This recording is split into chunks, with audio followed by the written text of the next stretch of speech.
All right, welcome, ladies and gentlemen, to the Midnight Strike Through Mormons live stream. And you know what? Today's a pretty big deal. It's pretty interesting what's going on lately. It's sometimes you don't even know where to start, but this boycott of the LA Dodgers is pretty intriguing. California once again is showing its leadership on the cultural stage here, and I've noticed that this cultural turn is happening so much more precipitously than I had previously anticipated. So while we wait for people to come here into the chat, and while we end up getting the chat going and everything like that, we're just going to start talking about what is going on here in specifically Los Angeles and the culture at large, because just like the Red Hot Chili Peppers said, you know, Californication is real, and what happens here ends up happening everywhere else as well. So before I get started, welcoming to the studio, I'm not alone. We've got Brittany the Shadow. What's going on? She's been keeping us abreast of all of the cultural happenings here. We're actually thinking about starting a segment of the live stream titled "Have You Heard?" So, and she'll keep us up. Like, have you heard what X, Y, or Z thing is going on? But anyway, for those of you that are unaware, let's just catch people up. Well, actually, why don't you catch us up? What's going on, babe? What's not going on? Yeah. Are you talking about just the Dodgers, Target, or at large, all of it? Just Face. give us the background of everything that's going on. It's basically, if you go woke, you go broke. I mean, I don't know why these corporations keep thinking, let's do what that company did. It didn't work out well for them, but maybe it'll work out better for us. No, it won't. Well, do you think it really is go woke and go broke? Because sometimes I don't think it is go woke, go broke. Lately, it is. It's been a mixed bag previously, but finally I think conservatives are boycotting. Previously, I felt like conservatives have felt like, oh, you shouldn't boycott. Business is business, social is social, and so on and so forth. But finally, they're getting their liberal on, and they're deciding, okay, enough. Like, just like I said in the podcast before with Dan Ellsworth, you can go here, but you can go no further. And I think the spirit of what's happening in the populace against these LGBTQ oversteps, okay? I think there's some valuable aspects of every advocacy group out there. Everybody needs an advocate. So I'm fine if there's LGBTQ advocates, right? But when advocacy goes beyond advocating for an underdog and becomes bully tactics and the demand of preferential treatment, that's when you become the bully that you supposedly were trying to fight against. And now you need to be the entity that is pushed back against. And I think that's really where the LGBTQ community has gone. And the summer of 2023 will be the summer that they start experiencing some pushback that they really have never experienced before. So anyway, tell us what happened, what's going on, and then I'll throw up a couple of articles here and give people a summary. So what's going on? Okay, you want to start with the Dodgers? Yeah, we can start out with what's happening with the Dodgers right now. Okay. So I was born and raised in LA. Huge Dodger fan. Well, my family is. I could care less about sports. I don't watch it, but I'll go to the game, and oftentimes someone will invite me to the game, and of course I'm going to go because it's fun. So Dodgers have a Pride night during Pride Month, and everyone's fine with it. It's never been an issue, but this year the Dodgers decided to include and bring on this group called the Sisters of Perpetual Indulgence, I think is what it is. Uh-huh. Yeah. And they're really, I mean, I don't know much about them, but I've seen a few videos going around. Just totally classless. I don't know really what they do, but they're disgusting. I mean, I'm just going to say it. They're gross. It's mainly men that dress up like nuns and dance around.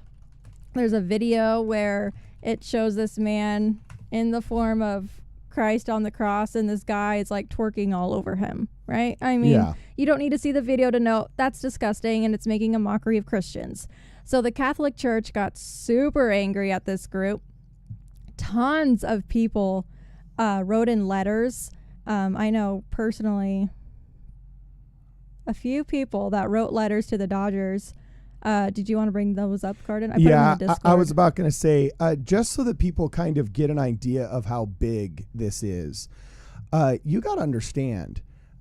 I mean, here's a picture. Let me see if I can pull up this one from the Discord. I mean, one of me and Brittany's first dates that we ever went on, was a Dodger game. Actually, yeah, it was a Dodger game at Dodger Stadium in Chavez Ravine, all right? And when Elizabeth recovered from her cancer, you know, one of the first places that we took her was actually to a tour of Dodger Stadium in Chavez Ravine, okay? Our family has been intimately involved with the Dodgers. So, I mean, you guys have seen this hat in countless podcasts, and you haven't seen this much because I haven't mixed sports with politics too much. But, I mean, we got all the merch. We live in the Dodger outfits during the summers. I mean, our family is about as Dodgery as Dodger gets. We bleed blue. Yeah, and hundreds of millions of dollars at this point have gone to the Dodgers franchise through members of the church, through Catholic Charities, through our church even had a Mormon night at Dodger Stadium back when 2 we or were 3 allowed times to call a year ourselves Mormons. Yeah, exactly. And you know, there's always been Pride Month. There's always been, you know, woke virtue signal thing this week and woke virtual signal thing that week and so on and so forth. And there's always been, it's never been beyond that threshold. Well, that's what I was saying. It's never been an issue until this year with this particular group. And the fact that they didn't stick to their guns, I mean, it's brutal. So I'm gonna address a couple of these super chats, and we're gonna show a couple of news articles here. Diamond Dave says they're doing it because of ESG scores, which I see in my work in banking. All banks are coming together on it, and corporations are getting on it to maintain their ESG score. Yeah, well, you know, a lot of people say, oh, well, it's ESG scores, and I do believe that influences it a little bit. But at the same token, politics is downstream from culture. Okay, but culture is downstream from faith and values. And as our faith and values as a society have tanked, our culture has tanked, which has made it so that our politics and our policies, such as ESG scores, tank. So ESG scores, I don't believe, are driving this. I think what is driving it is the hearts of the people being converted towards secularism. And we live in cut flower atheism right now. You can cut a flower and it won't dry out. It will still look beautiful for 2 or 3 days. Then it'll slowly start to wilt, and then finally it dries up a week later, okay? We have lived, since we cut the flower of our culture in the 60s, vilifying religion, telling kids that they're stupid if they believe. Since we cut that flower in the 60s, we've enjoyed 40 or 50 years of really living in borrowed light of the majority of people that have always kind of just held the Christian banner high and still lived the life, even though we decided we didn't want to, and so on and so forth. But now it doesn't surprise me that just in the past 4 or 5 years, America went from being a Christian nation to no longer being a Christian nation. And the rise of the nuns and the rise of the unaffiliated doesn't mean they're bad people, but it does mean that there is not as strong a tent pole holding up the structure of what was our Judeo-Christian values. And so this is me lamenting the past and, you know, saying that, oh, you know, only Christian societies can be good, this and that. But I am saying we had a very good and beautiful thing going, that in our wealth we decided to shirk and decided to neglect, and in that neglect we are noticing symptoms of societal decay, and one of them is this issue. And it's not just the Dodgers. This is not a one-off. Okay, I'm going to show you a little kind of meme super smash here. Thank you to the quartering of kind of what's going on with the Dodgers specifically, but then we're going to look at how this is affecting a lot of the country nationwide and other areas as well. So thank you, the quartering. The Los Angeles Dodgers are making noise tonight for disinviting a popular San Francisco drag group from the team's Pride Night next month. The people who are responding this way to the sisters don't know who we are. Well, actually, the truth is we do know who you are. We know exactly who you are. That you specifically, you go beyond satire. I am a huge comedian, right? Your edgelord we can call it comedy, fine. It's edgelord comedy that is meant to offend in order to get a rise out of people. Like, I liked Howard Stern back before he became a pansy, but I recognize he was a shock jock. Okay, wait. You know what Carter, I'm saying? Yeah. Before you gotta give the people though some background story. You kind of cut me off there, and I didn't. Oh get to tell shoot, my you're right. story. I'm sorry. Finish your story. Yeah, finish your story. I apologize. So as I was saying, so the Dodgers invited this group, and then they got so many emails, so many letters from all the fans saying, "Why are you inviting this group?" That the Dodgers said, "Okay, we're going to listen to our fans, and we're going to disinvite this group." Then what happened? LGBTQ groups started sending in their letters and their emails, and they started pulling out of Pride Night, and they said, then we're not going to support you, Dodgers. And the Dodgers were like, oh my gosh, what do we do? So then they cowered, and they brought back and invited the Sisters of Perpetual Indulgence, and are now going to give them an award for something like saving lives or something like that. A community hero award, I think is what it was called. Okay. Which really just shows the Dodgers, I mean, they're not listening to their fans. They don't care. They're going to bow down to LGBTQ groups because of this particular group. A really nasty particular group. Well, and we do really need to we do really need to, I guess, prove what we're saying here. That I mean, these people are. There's a difference between being a freedom fighter and being somebody who uses satire to challenge with comedy and so on and so forth, and then just downright trying to offend by going after the most heinous sacred cows. And a good way of judging whether or not what somebody's doing is unreasonable or comedic or not, or whether it's just plain old just woke garbage. Whether it's kind of like semi-offensive comedy, because comedians do have to offend. Like, if we're going to be intellectually honest, we have to take what we say seriously. And Patrice O'Neill said a very good comedian will always have, one half of the room rolling and laughing and the other half just seething, right? So I'm very respectful of what I allow to be pushed under the tent of comedy. But at the same token, if this is not something you would do to Muslims, then I don't think you're stunning and brave. And comedy is often stunning and brave. And I don't see what these people are doing as stunning and brave. Honestly, I see it as bullying. And there's a reason why children call the new flag of many colors the bully flag, because they have stepped beyond being freedom fighters to all of a sudden being bullies that are taking the sacred iconography of the Catholic Church and then using it to, just lampoon anybody that's religious out of, honestly, their hatred for religious people. And I guess here's the social proof itself right here. I'm just going to pull up a new tab, and it's called the Sisters of Perpetual Indulgence, right? Let's just see what comes up. Go to an image search, and this is what you get.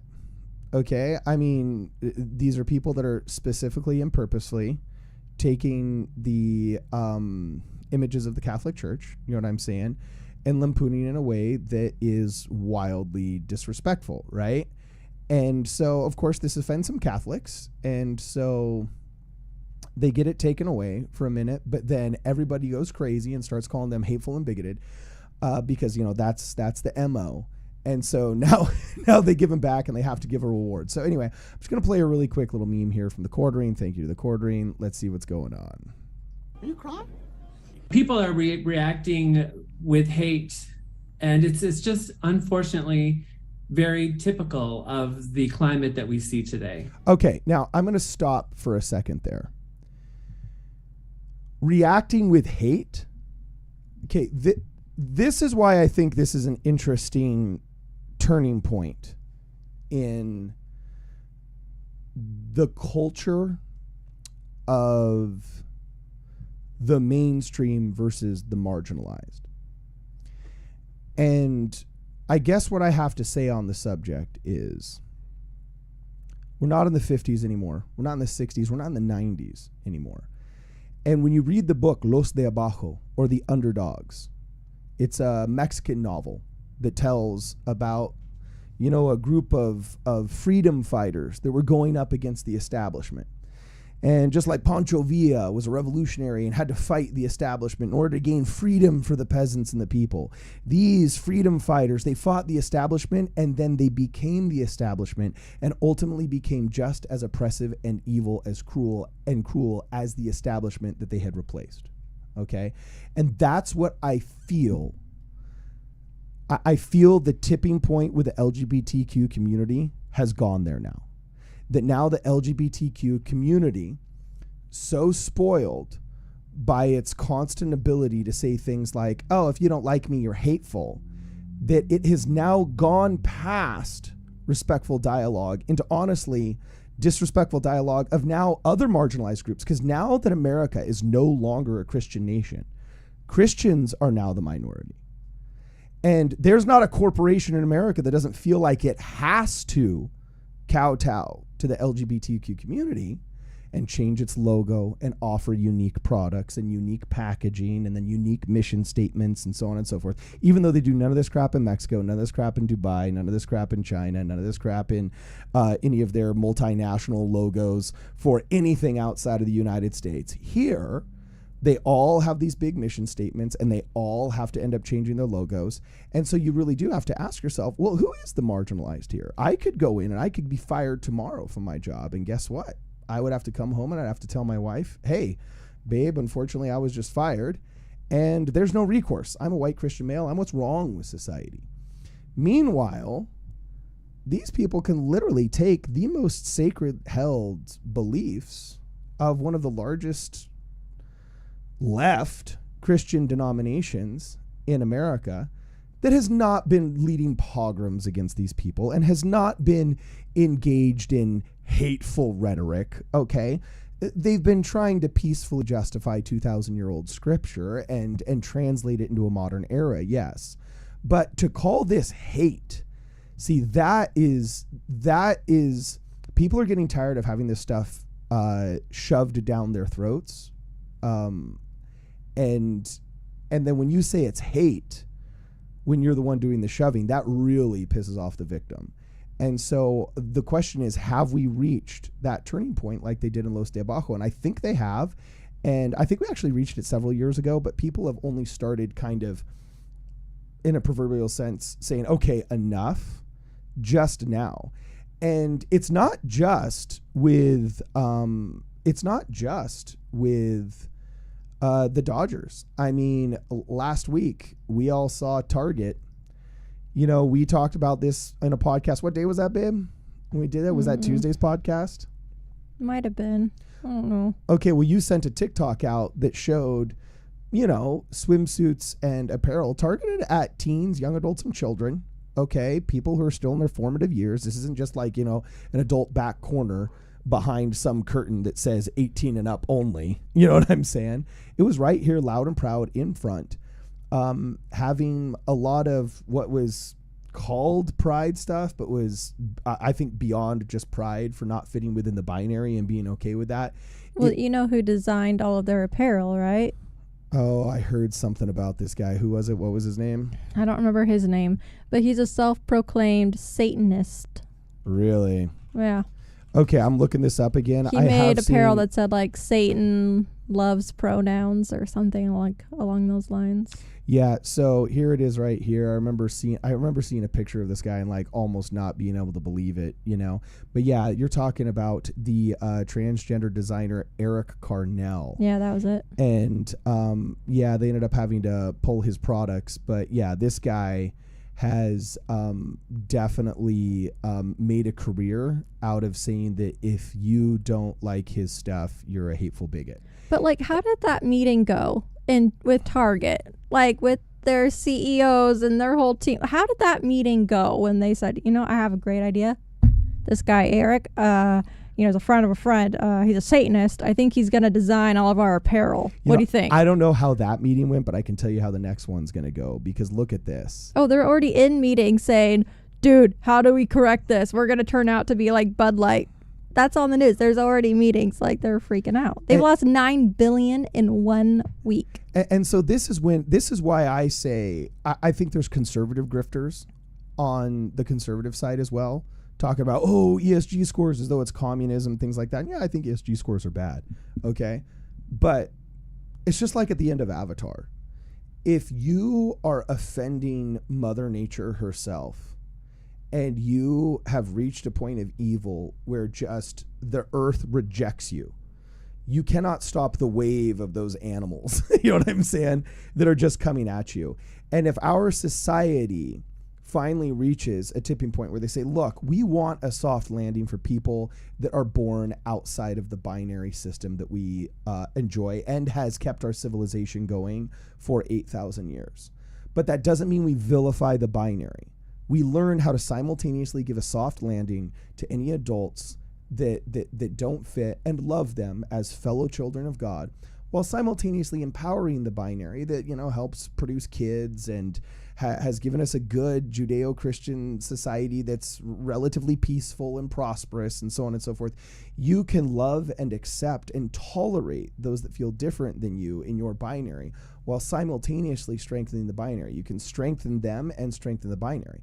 When tolerance gets mistaken for preferential treatment and glorified anger, then that's when you start having an issue. And I think finally our society is vomiting this up. Yeah, that's Target right there. Let's see if we can find. I hate doing stuff on the fly, and I wish I would have known we were doing this right now. But what's Budweiser's market cap loss? I mean, if you look up Budweiser's market cap loss since the Dylan Mulvaney thing, I'm sorry, it's Anheuser-Busch's market cap loss, which really just means the amalgamation of the loss of all of their stocks put into some kind of visual form so that you can see it more easily. $6 billion. Yeah, I mean that's pretty brutal right there. I mean, if but you look over at how this much graph, time since Dylan Mulvaney?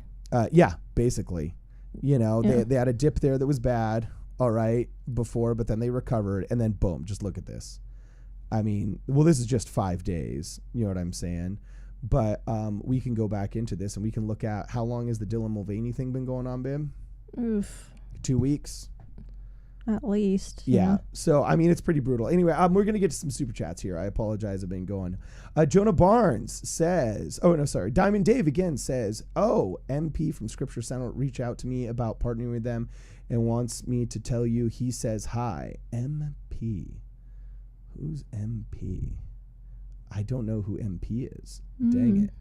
Of course, it's probably something totally what's it called? Totally obvious.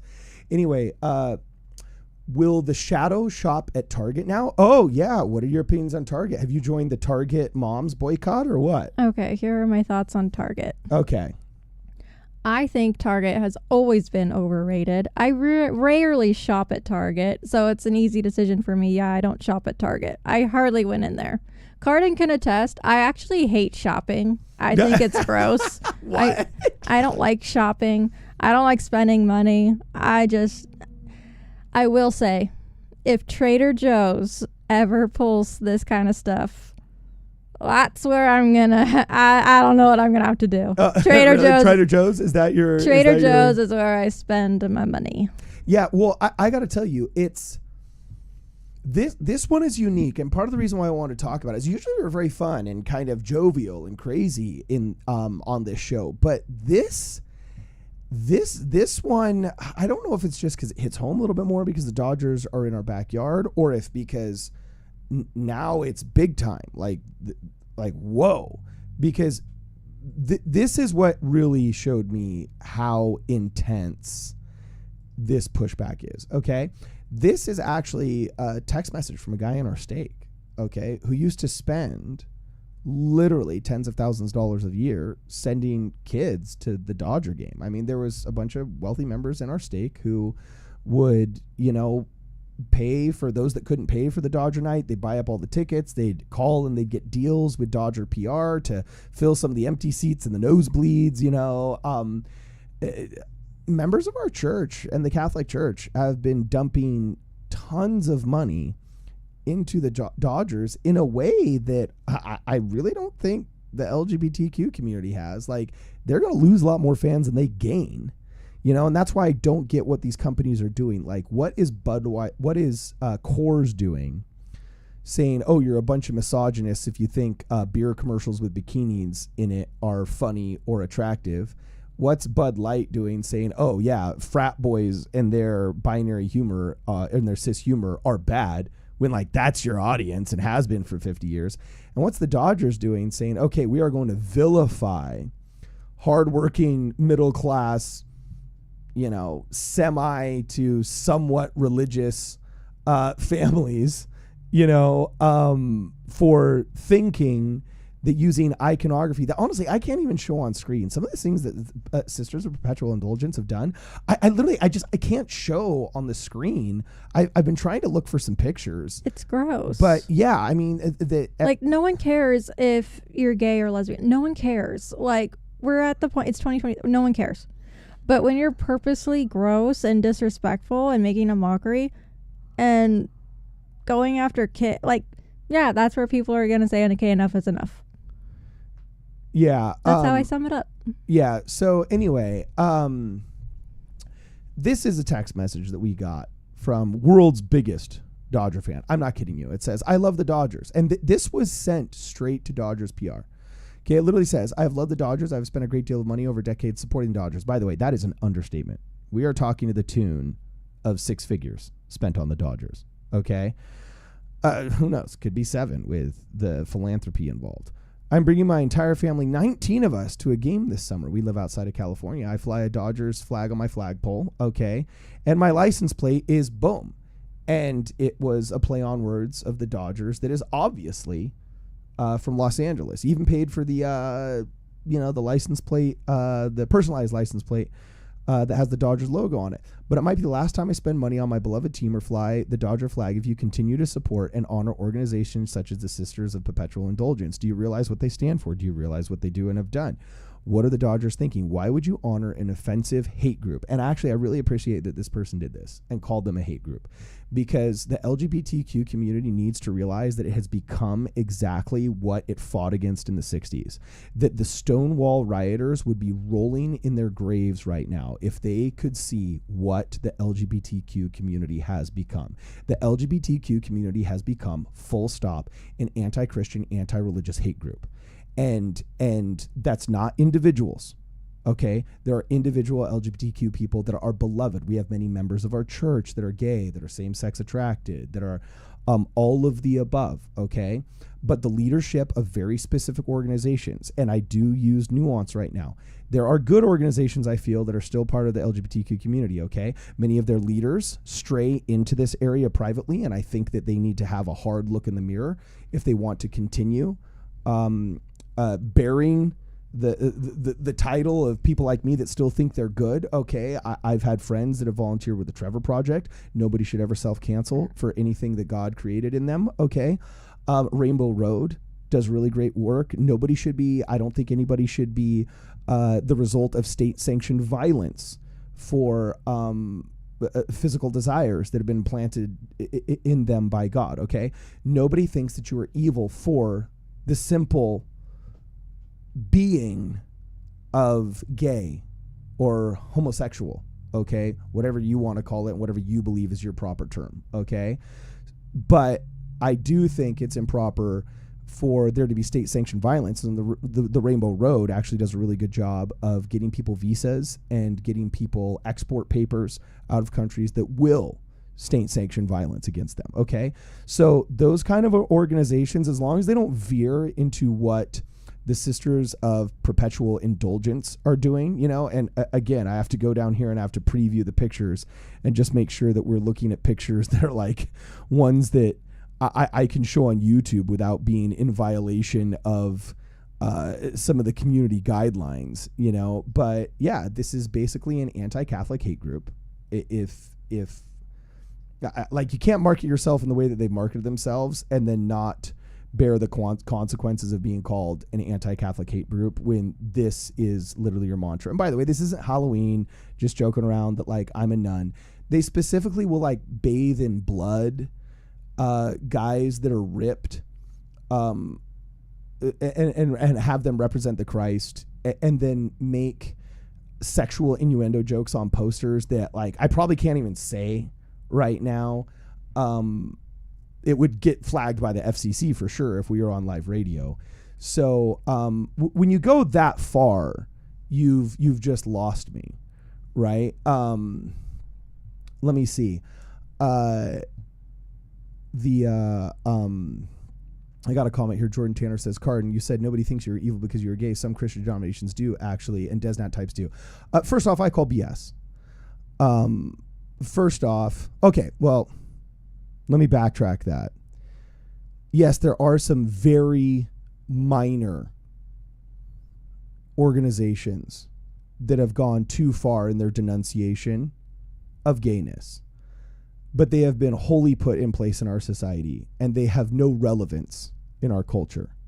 The LGBTQ community has all of the relevance. We are all about to have to shut our lives down on any main street of any major city or suburb to make room for a pride parade that can be on any day of the month they choose, or else you're called bigoted for not giving the permit. And nobody else enjoys that level of preferential treatment.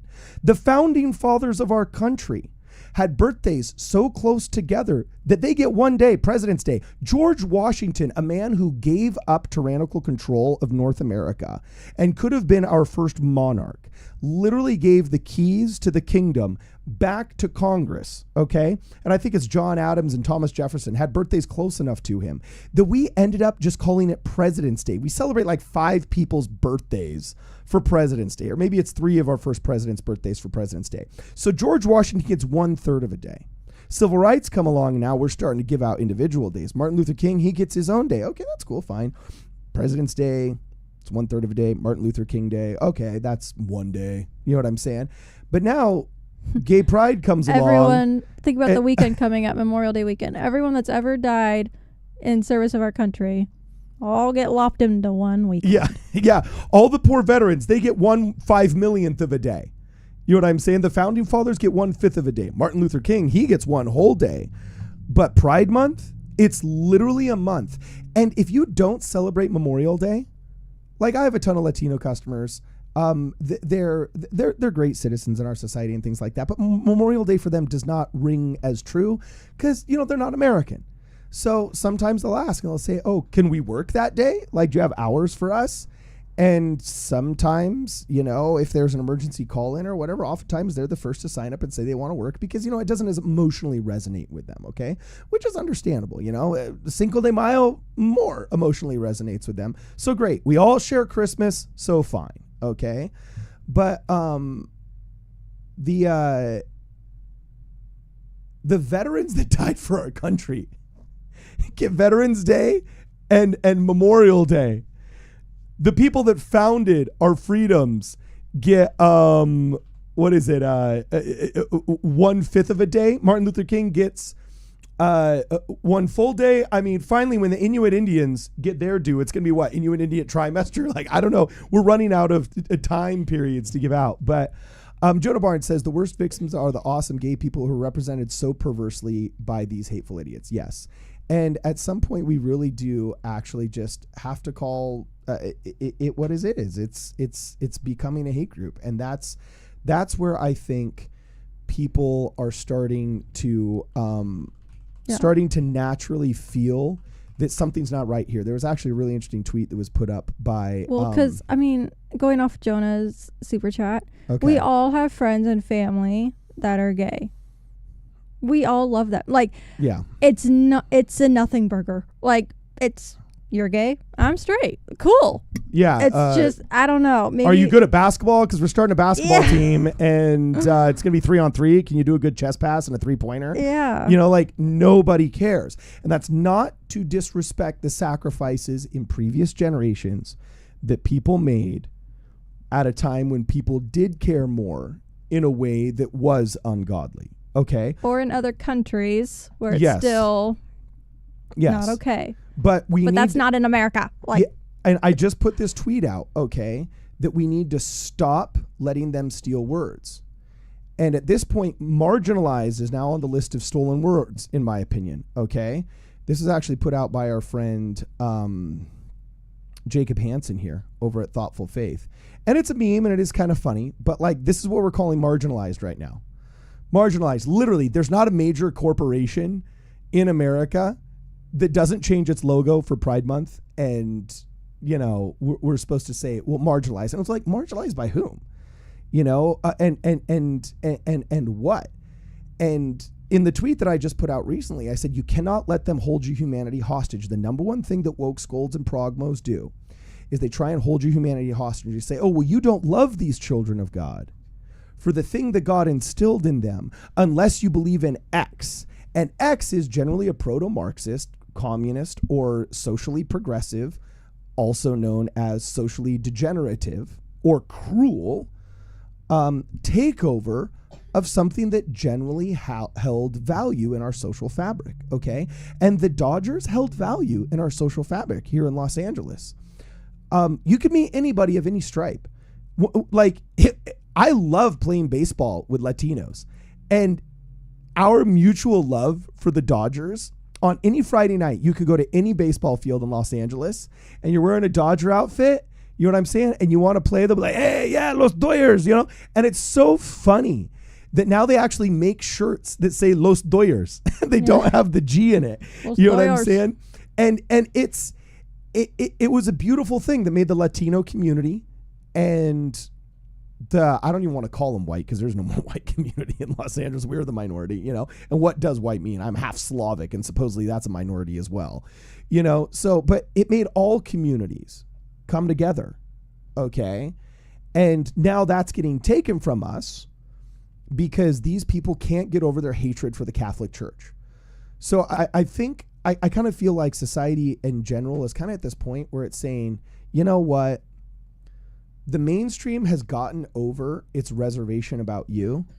There was bad things that was done to the gay community. There were insinuations that if you were gay, you were automatically X, Y, or Z, that you were a potential abuser of children, which I don't think was fair, or that you were some kind of deviant, which I don't think is fair. The government actually would put gays on communist watch lists because they said, oh, if you're degenerate enough to be one of those people, then you're degenerate enough to betray your country.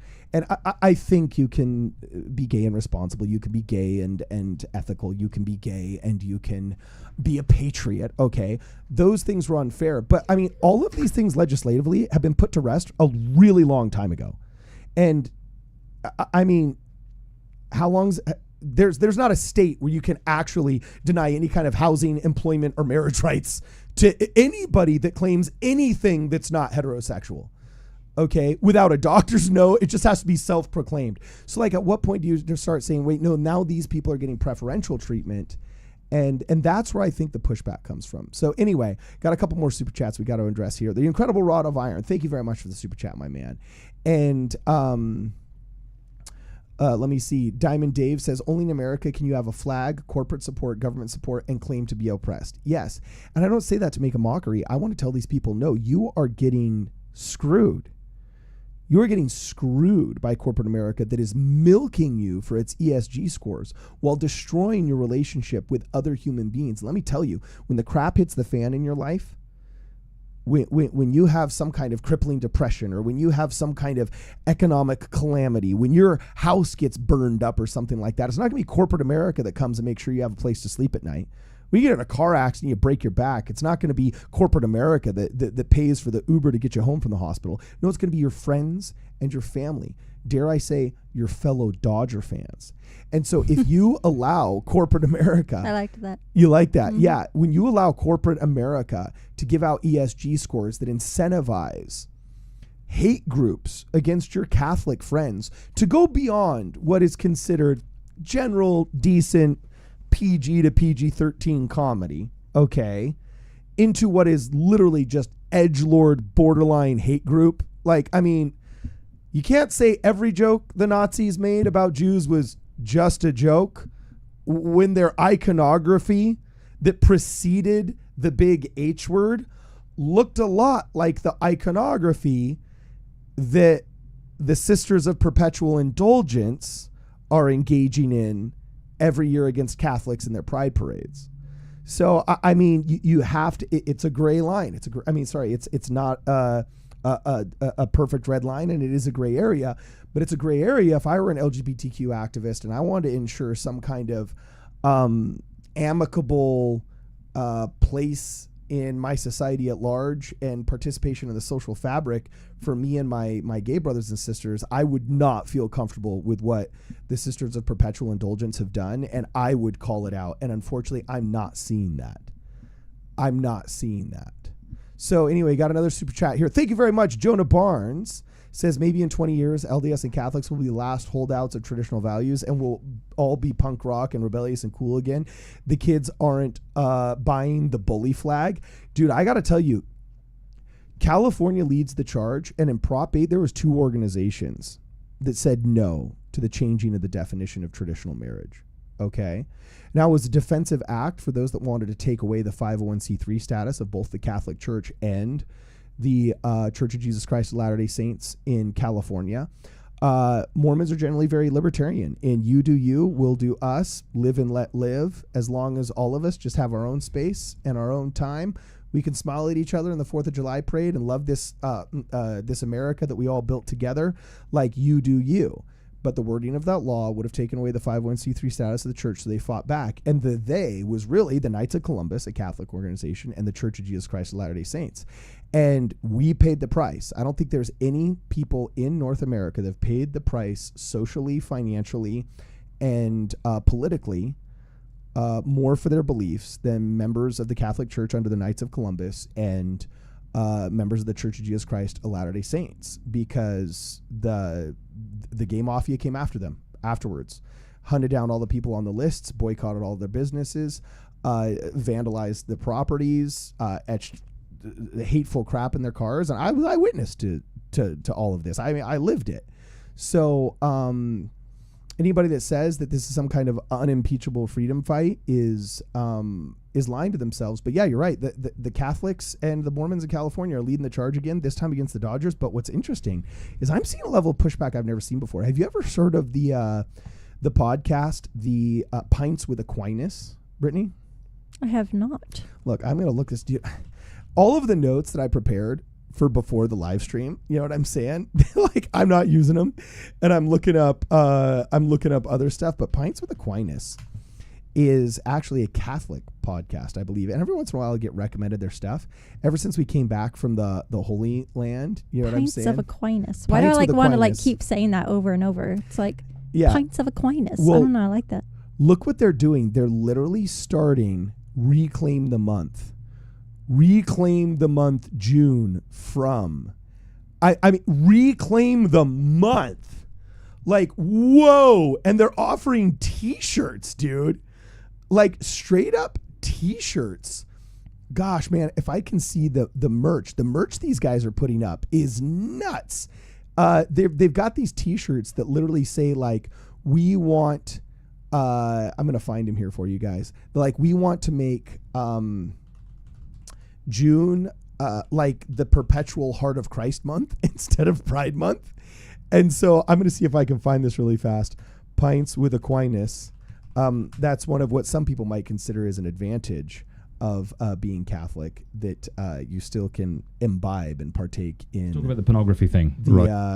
These guys recently just had a debate with Dennis Prager on his views on whether or not the P word was bad or not. But here, if you look at some of their community posts here, look at this. Reclaim the month. It's Sacred Heart of Christ month.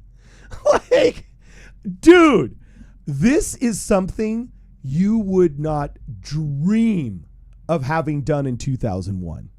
Yeah. You would get called the most hateful of bigots. I don't really know if I want to wear it now. What do you mean? I don't know. Well, but like, okay, fine. So you are an early adopter, okay? But look at this. Like, they are unironically, channels that have almost 500,000 subs are making Reclaim the Month shirts. What does that tell you about what the culture at large is thinking? It means the pendulum is swinging back. Yeah, and I hope, as the eternal optimist, that we reach in a place of peaceful coexistence, because I'm a liberal, I'm a pluralist. I think that's one of the more beautiful aspects of America's history. Liberal. But I'm very socially conservative, but fiscally liberal, and liberal in the classical liberal sense of I believe that we can have a pluralist society, but a pluralist society that's very diverse, both ethnically and socially, can only coexist if there is an overarching umbrella that unites us all. And that overarching umbrella has always traditionally been a respect for Judeo-Christian values, but that respect for Judeo-Christian values is not shared by the perpetual or the Sisters of Perpetual Indulgence. Instead, they want to destroy that social fabric and make a mockery of one of the most historic denominations of the Christian faith. So that's where my beef is, you know. So you still don't think I'm not a liberal, babe? No. Why'd you switch over to me when I was like scratching my nose? Because you're just scratching. You got a beautiful nose, Ah, babe. jeez. You know, nothing's gonna happen. So anyway, here I want to members. Or non-members of the channel, you know, reach out with super chats. Let me know what you guys are thinking. Let me know what you guys opine. Where do we go wrong in this? And then we're going to talk about some other stuff. But I got to tell you, this is blowing my mind, the number of boycotts. The Incredible Rod of Iron says, until 10 minutes ago, drag queens were a form of mature adult entertainment, which, by the way, I used to love. Like, this may be my hot take with the conservatives and the more fundamentalist members of the church, but I think drag shows were actually kind of fun. Drag queens were kind of rad. There's a lot of beauty in kind of, see, it used to be when you said transgender, you were more talking about cross-dressing, not like targeting children for violent surgical acts, okay?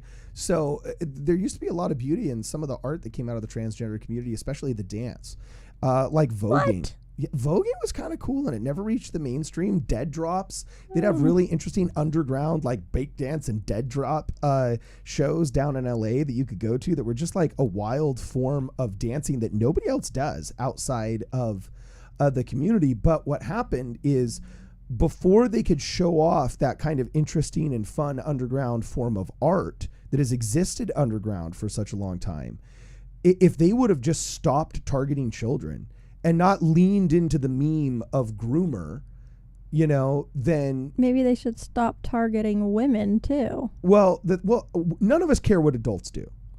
None of us care what fully formed brains above the age of 25 years old do. Okay, I'm still dubious on the 18 to 21 to maybe 25, but I got to tell you, once you're 25 and up, it's like, you know what, bro, you're on your own.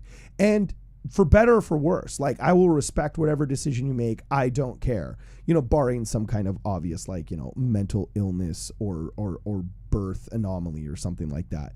So none of us care what adults do. We all care what you do with children. That's why all the old cigarette targeting laws made it so that the ads had to get out of magazines that children might read. Now you can shove your advertisement for the LGBT community in the front of Target and then say that these people are bigoted if they walk by and don't buy something, which is a cultural shift that is inappropriate and people are getting tired of.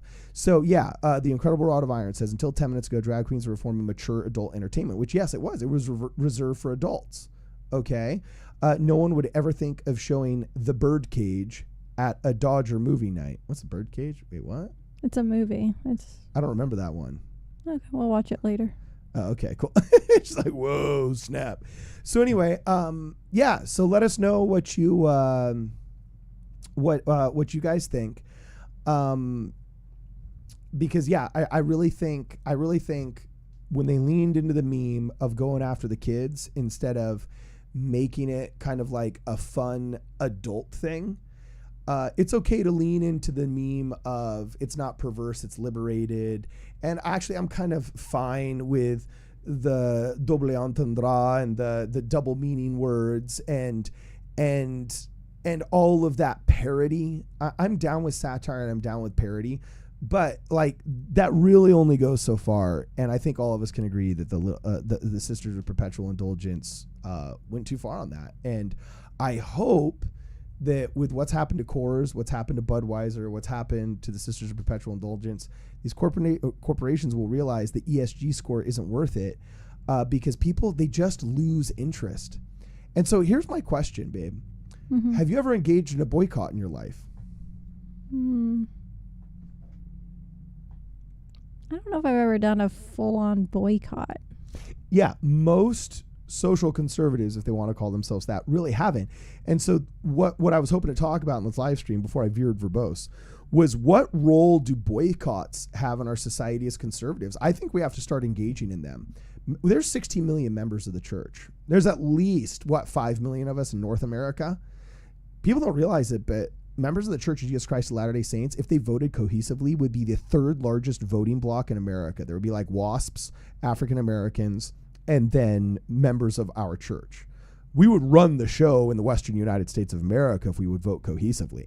If Brigham Young was back and he was still going original gangster, telling people where to move and what to vote for, then yeah, we'd straight up run the show, okay? But we've never engaged in boycotts because that's always been perceived as okay, we don't mix church and state, and you vote with your dollars, so just kind of go away quietly. The question is, should we be engaged in active boycotts? Because it's active boycotts that really started ringing the bell of corporate America during the civil rights movement of the 60s. Without the boycotts, I don't think we would have gotten civil rights like Malcolm X and Martin Luther King and all of the early civil rights leaders were going for without using that tool. And so I'm just hoping that Mormons will learn to step up and get active and start realizing you're no longer the silent majority. You can't just ignore these problems and hope they go away, which has been the coping mechanism of certain generations that will remain nameless in this podcast. But yeah, I don't know. Like, I kind of like seeing this boycott. I'm sad to see the Dodgers go. I'll finish off talking about this subject going over the last of this text message that we were reading before from the member that used to spend like probably hundreds of thousands of dollars, if not over $1 million, on the Dodgers on behalf of members of the church in our stake. But do you realize what they have done? What were the Dodgers thinking? Why would you honor an offensive hate group? I'm not Catholic, but can recognize gross, intolerant behavior towards a religion expressed through satirical hatred. Your intent to be inclusive as marginalized individuals is noteworthy, but is now stretched beyond acceptable in honoring a hate group. Your decision shows the Dodgers, a team I love, as ignorant at best or hateful at worst, and I cannot continue to support such a team that demonstrates, I mean, this is brutal. I hope you reconsider honoring this hate group and stick to honoring those who deserve respect. And you know what? When they went back and gave him the award, you heard what happened. What happened? What did this guy do? He has a ton of Dodger merch apparel and threw it all away. Really? Yeah. Just tossed it and said no more? Yeah. Dude, I got to tell you, that's a huge hit. Like, you know what's crazy is and asking for a refund. He bought I think he said 20 tickets to a game.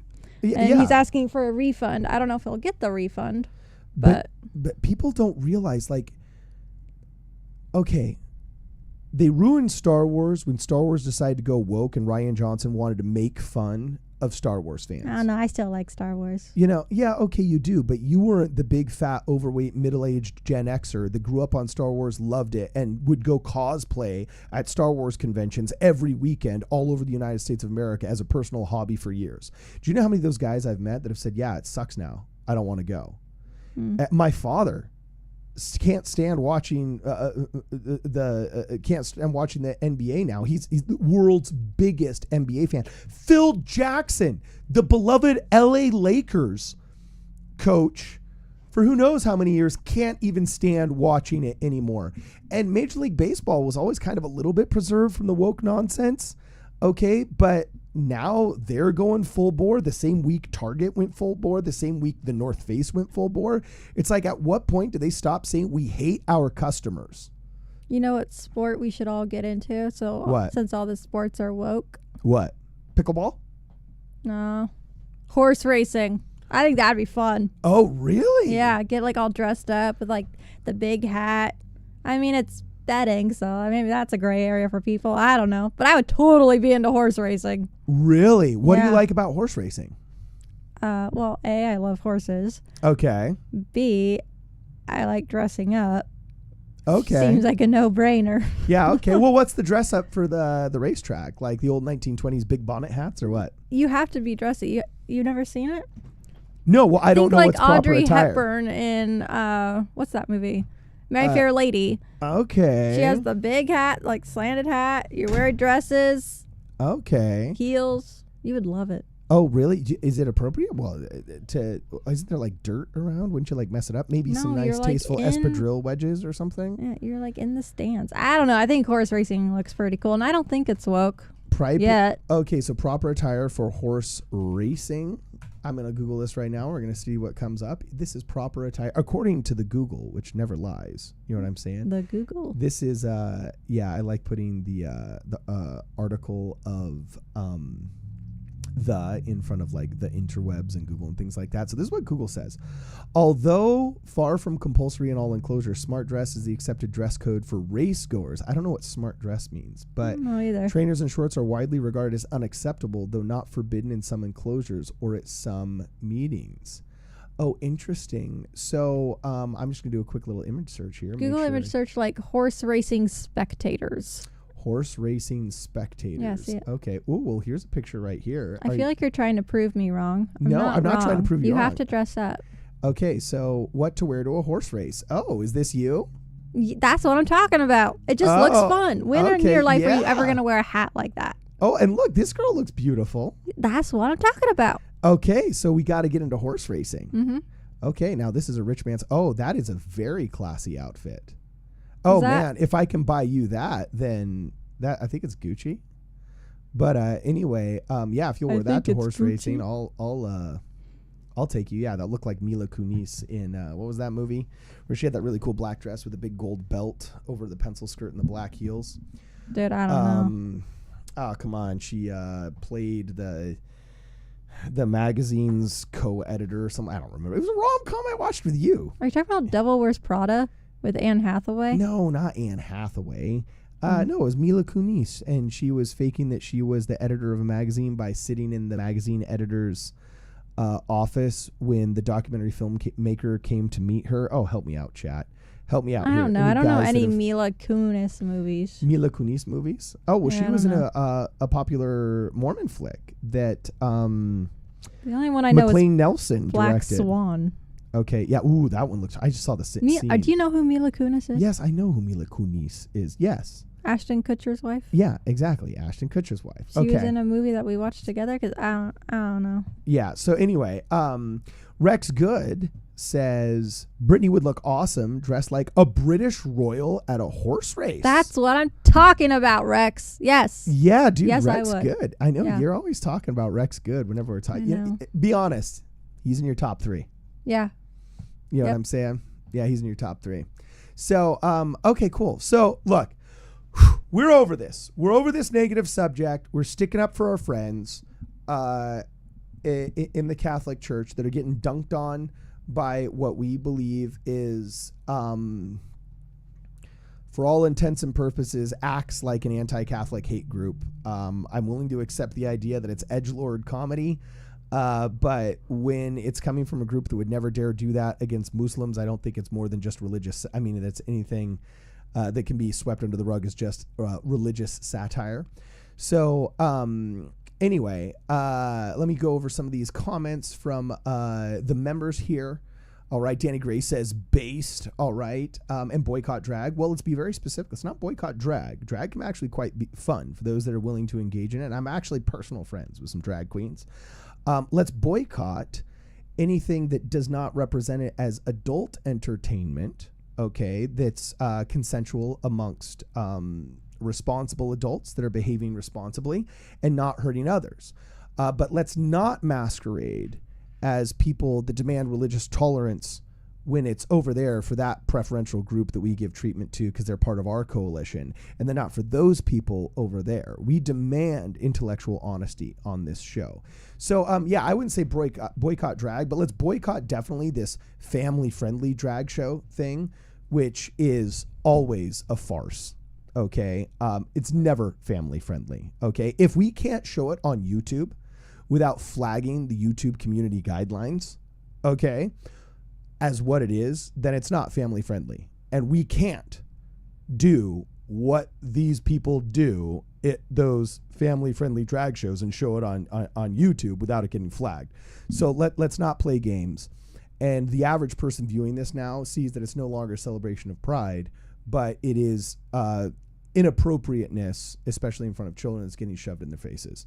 So minor prophet Ian Malcolm says, anyone else worried that these boycotts are playing into their hands? Company fails, BlackRock buys them out, rinse, repeat, power consolidated. No, I will never believe in, first off, thank you for the super chat. I was going to say, You know what I'm no, saying? but maybe now I am. Okay, but no, maybe now I am. Well, I will never. Have you ever met these people? Like, you have to realize, when you go into these boardrooms, and I've done this in pitch meetings, I've met with the studio execs, I've met with the billionaires, they're not masterminds. They're not. These are at best midwits who have inherited a lot of money or been stuck in charge of somebody else's lot of money by somebody who actually is smart. Okay. And they just want to manage it without getting in trouble. And you know what? They're all products of their college upbringing that ensured them that they would be responsible adults in adulthood, you know? And they were taught wokeism in the 90s and the early 2000s. And now that they graduated out of college, and they're now in corporate America, they're pushing that into the corporate culture in these places. But they're not masterminding some kind of takeover. They're really just the natural consequence of poor parenting and societal decay for 30 years, the secularization of academia and corporate America. And I will never ascribe to conspiracy what can be readily explained by incompetence. These people are incompetent. You have to be incompetent looking at what happened to Dylan Mulvaney and Bud Light through Dylan Mulvaney's activism. Actually, I don't even want to say Dylan Mulvaney. I want to say he was just the He's a pawn. Yeah, he was just the internet celebrity that was at the tipping point of that pendulum. But you can't look at what happened to Anheuser-Busch and how much they lost and then turn around and be Coors Light and say, yeah, we should do it too. And then turn around and be the North Face and say, oh yeah, we should do it 3. And then turn around and be the Dodgers and say, oh, we're gonna jump the shark on all of you guys. We want to lose even more. And Target said, hold my Bud Light. Here I come. Yeah, exactly. So company fails, BlackRock buys them out, rinse, repeat, power consolidated. No, the power won't be consolidated. Wokeism will just ruin the industry. And here's a perfect example, minor prophet Ian Malcolm, which is a really great name, minor prophet. Like, I think you should start walking around introducing yourself as such. That's just awesome. Take film, for example. Movies used to be the touchstone of American culture. We would quote movies to each other. We would go on movies to dates. You couldn't miss a movie, or you were not in the loop. Television ended up kind of taking over, but then movies had to come back, and they've kind of coexisted peacefully for 40 or 50 years. But what do both television and film have in common? Because they all went woke, and they catered to the comedy of all the, to the sensibilities of all the boomers and the Gen Xers, and they never adapted. None of the younger millennials, none of the Gen Zers, and definitely none of the Gen Alphas, alpha kids want anything to do with it. Where have they gone to spend their dollars and to entertain their sensibilities? And where are they putting their eyeballs and giving clicks and views? Yeah, to video games. Video games now occupy the field of narrative entertainment that film used to for kids between the age of 14 and 22. What television used to, okay? And now you look at the memes, and we're making jokes and quoting no longer movies. We still do, like, Thanos did nothing wrong, snap. It's not like an absolute takeover, but a large swath of market share of movies was lost, and it now goes to video games. Now when you hear a crazy angry liberal, you think, freaking normies. That's a video game joke. Leroy Jenkins, that's a video game joke. Okay. When you talk about all the feels, and you talk about all of these other memes now that you see online, and these jokes that are the new social fabric, they're almost all digitally based and originated in video game culture. And as video game culture becomes more accessible to the mainstream, then I believe it is already taking over a large swath of what used to be. So when you ask if the companies fail and BlackRock buys them out, rinse, repeat, power consolidated, no, because the power goes with the people and their entertainment elsewhere, and they just choose to no longer invest. Like, for example, my dad, he stopped watching religiously NBA basketball like he had the first 50 years of his life, like religiously. Okay. March Madness, I used to not plan family vacations because I knew that my dad would be so invested in March Madness. Okay.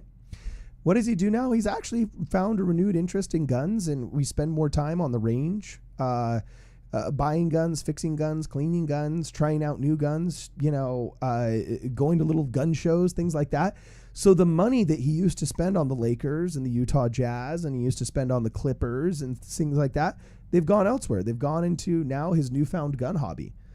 Just like in Jurassic Park, they say life will find a way, entertainment will find a way, and it will find a way away from the thing that hates you. And if the Major League Baseball team starts saying we hate religious people and we will advocate for hate groups against your religion and we will give awards to those groups, like it's one thing to say, okay, we think for freedom of speech that the Book of Mormon musical should exist. It's another thing to say that, oh, we will unanimously give it 9 Tonys. So I don't think that power is consolidated because now the my dads of this world are just going elsewhere with their dollars and going elsewhere with their entertainment time and money and resources. So yeah, I don't think it's a big, huge takeover, but thank you very much for the super chat. Okay, guys, we only have like another minute. Yeah, we got another 5 minutes here. So if you have any last burning questions, you can get them out of your system. Right now, send us a super chat. We'll read it live on air. Rex Good says, Brittany would look awesome dressed like a British royal. Oh, we already read that one. But you could read it again if you really wanted to. Yeah, you would totally. Rex Good says, Card would make a better king than Charles III. Ooh, savage. Going after Charles III. And Diamond says, I miss Dota. The only reason that I even know what Dota is because of my friend Cody the Oracle, who's big time into Dota. And ironically, so was Andrew Yang, who is an internet candidate that I followed for a while that was a big time into Dota. I will give you guys a preview of the podcast coming out tomorrow that I just edited. Kwaku and Brad left a couple of days ago to go back up to Utah to film, actually. Shout out to Brad, who is filming a feature-length film right now in Utah. I'm going to see if I can give you the preview of what's going up tomorrow. Let me see here. This one was actually pretty funny. It was pretty nuts. I don't know if any of you guys saw. We talked about it briefly in the previous live stream, but there was a pretty funny and humorous YSA devotional with one Dallin H. Oaks, right? And Dallin H. Oaks talked a lot about marriage and dating. Right. Okay, and so I'll just play the opening of this, and you guys can tell me if you think it's funny or cool or not. Let me see if I can make sure that Media Player got it. Okay, so here it is. This is the opening right here. All right, you guys all heard Dallin H. Oaks' YSA devotional and his words on dating versus hanging out. We want to share what we once taught about dating and hanging out. So we thought we'd put him to the test with a little flashball. I've heard so many girls say they prefer hangouts because dates are cringe. Just honestly, just in general. I think hangouts are more cringe. Do you want to get asked out on a hangout or asked out on a date? A date. Oh! Yeah. No, honestly. Oh! I'm only calling girls that I have written down in my notes as like all above an 8 in terms of attractiveness, so you're totally fine. Okay. You're at least an 8. That's a compliment. Because I feel like boys don't ask people on dates anymore. He comes up to you. Would you prefer him ask you to hang out, not hook up, hang out, just like hang out with him and his friends, or would you prefer he ask you on a date? A date. Yeah. Oh, really? Yeah. All right. So that one was actually pretty funny. We took Dallin H. Oaks' words and we put them to the test and just randomly started calling up people and asking if they not people, I should say, young women, and asking if they would prefer to be asked out on a date or whether they would prefer to be asked out to hang out at the beginning. And the results were actually quite humorous. And like actually beyond quite humorous. And editing that thing was like one of the funniest editing jobs I had in a while. So anyway, last of the couple of super chats and comments right here. If you guys have any last super chats or comments, we're going to be gone here in about 60 seconds. Diamond Dave says, more backdated. Tithing, make it $1 trillion. Thank you so much, Diamond Dave. You're such a stud. Jonah Barnes says, oh my gosh, I love this show. And you know what? We love you. We look forward to all of our collaborations. I think you with Jonah skipped Barnes. a super chat. What was the super chat that I skipped? That one. Oh, Charlie. Charlie says, interesting, just donating something for the show. Hey, thanks so much for your contribution. It's all of your guys' contributions that keeps us going and keeps us being able to purchase and repair everything that breaks down or needs to get fixed or upgraded in the studio. We're also going to be actually coming at you with some really interesting content here. In the next, I got to get this rebrand over with. Oh, and by the way, this is what I will say on the end. I love you guys as an audience. This community is great. And we're getting some awesome services lined up for you guys. Like, for example, let me know if you would be interested in a Discord community that where we all can type and engage in. If any of you guys are older and you're not familiar with what Discord is, it's an app on your phone that behaves both like a chat room did in the 80s and 90s, kind of like a bulletin board did, or like Telegram does. You can converse backwards and forwards. You can even have a voice chat on occasion with friends in there. It's all free, and we're thinking about setting that up so we can keep tabs on you guys. If you would be interested in a Discord, Midnight Mormons Discord, then that would be great. And I'm so excited to get this rebrand over with, but we have to get so many ducks in a row before we can, so that people can't like steal your URLs and things like that. And let me tell you, getting this URL, they asked $1,200 for it. It was straight up brutal, that negotiation, dude. So don't ever say that I'll sacrifice on behalf of the community, all right? Because that one was, that was, woo! That was quite a URL to have to buy. I think it was the most expensive URL I ever bought. So anyway, thanks for all your contribution, guys. It goes towards, $1,200. Yeah, well, that was out of the studio fund. So that wasn't, but woo! That one was a tough one. So anyway, you guys are awesome. Thanks so much for hanging out with us. We're going to be coming out with more live streams. If we can, we're going to live stream tomorrow, but we're also looking at beginning to live stream on the weekends, probably Fridays and or Saturdays, So Diamond Dave says, is that all? I don't know what he's referring to. He wants to know the rebrand name. Oh, Or no. $1,200. Is that because he's a baller? I don't know. Yeah. No. It's, I do believe in the second week of July, assuming I still have to make sure that certain ducks are in a row. And I know I've been teasing this rebrand. If we can get it done on July 1st, I will. But a couple of other players and producers that are in this chain, and people that I trust, have said may not be able to get done until the second week of July. But I can tell you this much right now. When is Pioneer Day? June 24th. Why do I know that? I don't know. Well, because isn't it June 24th? Because your grandmother helped start one of the Los Angeles chapters of the Daughters of the Utah Pioneers. Yeah, I haven't gone. But I thought why? It's July 24th, because isn't Is it July or 4th? June? No, I think it's July 24th. But July 24th. Okay, I was kind of right. July 24th. Yeah. So anyway, Diamond Dave says, I was asking about the 1,200 LOL. Yeah, exactly. Mm-hmm.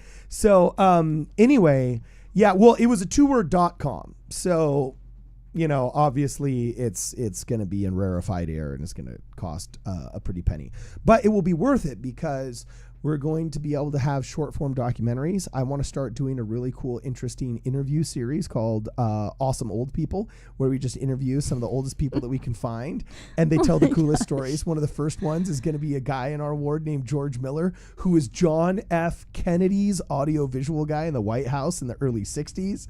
I didn't know we're doing that. That's funny. Oh, yeah, it's going to be... I want to be I'll be a producer on that one. Yeah. I'll do Awesome Old People. We're going to do some really cool, fun historical videos, like we've talked about the documentary on St. Thomas. We found the cabin where Mark Twain stayed for a summer that is still standing in a ghost town in the middle of the California desert. We've got all kinds of really interesting and fun content that we're going to be pumping out, and it's going to be all under the umbrella of this new rebrand. So thank you very much, guys, for hanging out with us. This has been totally awesome. It's been real and it's been fun and it's been real fun. This is Midnight Strike Through Mormons. We will see you guys in